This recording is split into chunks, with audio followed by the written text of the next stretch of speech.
In 1689, the British needed to pay American troops. What did they use? Not gold, not silver, pelts, nails, and promises. A world where the value of money was not fixed in shining coins, but in objects that carried meaning, utility, and trust.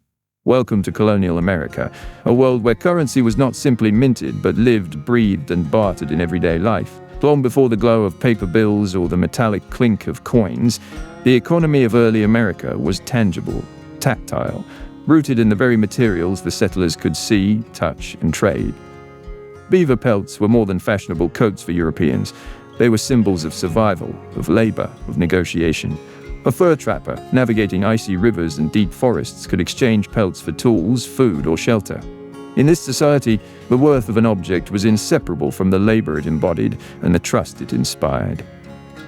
Tobacco, too, stepped into the role of currency, particularly in the Chesapeake colonies.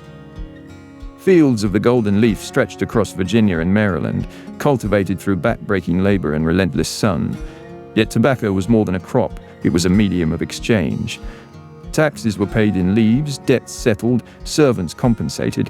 Its scent carried both wealth and promise. Here value was neither intrinsic nor abstract, but profoundly social. It depended on agreement, on confidence in the hands of those receiving and giving it. But perhaps most surprising were the objects that seem mundane to us today. Nails, barrels, wampum, even gunpowder, each could act as legal tender. In a world where minted coins were scarce and European economies far away, necessity dictated imagination. The colonies taught early Americans a lesson that would echo through the centuries. Money is not simply metal or paper, it is trust made tangible. This era also revealed the fragile dance between practicality and perception. A soldier paid in nails had to believe in their worth. A farmer receiving tobacco had to trust that others would accept it. These forms of currency were temporary, unstable, and yet profoundly human. They remind us that all monetary systems, even today's complex digital networks, rest upon faith and shared understanding. Colonial money was, in a sense, experimental psychology in motion. Anthropologists and historians note that in these communities, value was inseparable from reputation and relationships. One could not hoard beaver pelts without community knowledge. One could not gamble with tobacco without social sanction. Money, in its earliest American form, was a living covenant between people, a testament that civilization itself is an agreement, fragile yet resilient. This experimentation culminated in the transition to paper money, the first banknotes printed in Massachusetts in 1690. They promised redemption in specie, but initially carried the same uncertainty as the nails, pelts, and tobacco before them. Early Americans were learning, painfully and creatively, the distinction between physical and symbolic value. They were mapping a cognitive landscape of trust that modern economists would formalize only centuries later. And yet, beyond economics, these stories illuminate a timeless truth. Value is as much about human connection as it is about material wealth. A pelt could clothe, a nail could build, but their ultimate power came from collective belief, from the shared faith that others would honor the exchange.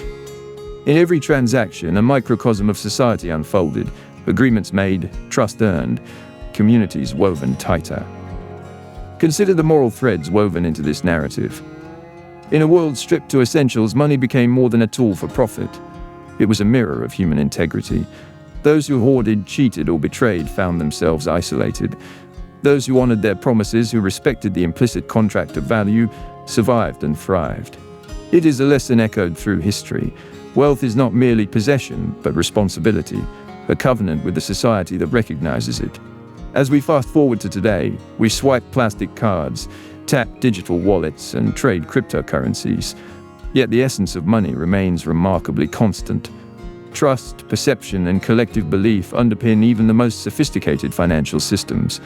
Modern economies are vast, but the principles first tested in colonial markets still govern behavior. Value is human, fragile, and shared.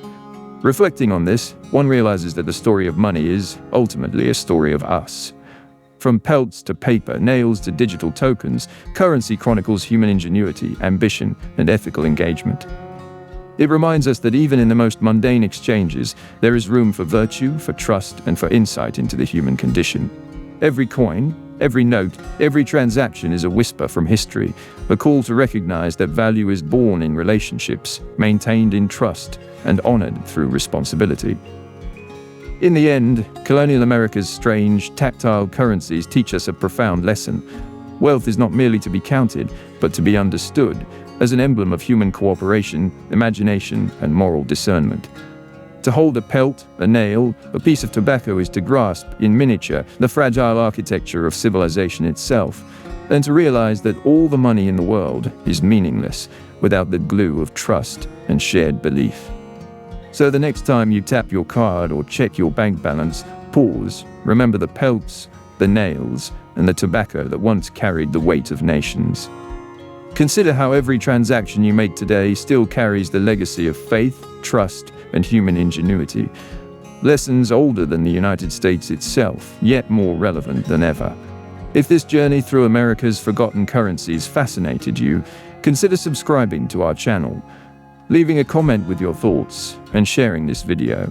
Because understanding money is not just history, it's a way to understand ourselves.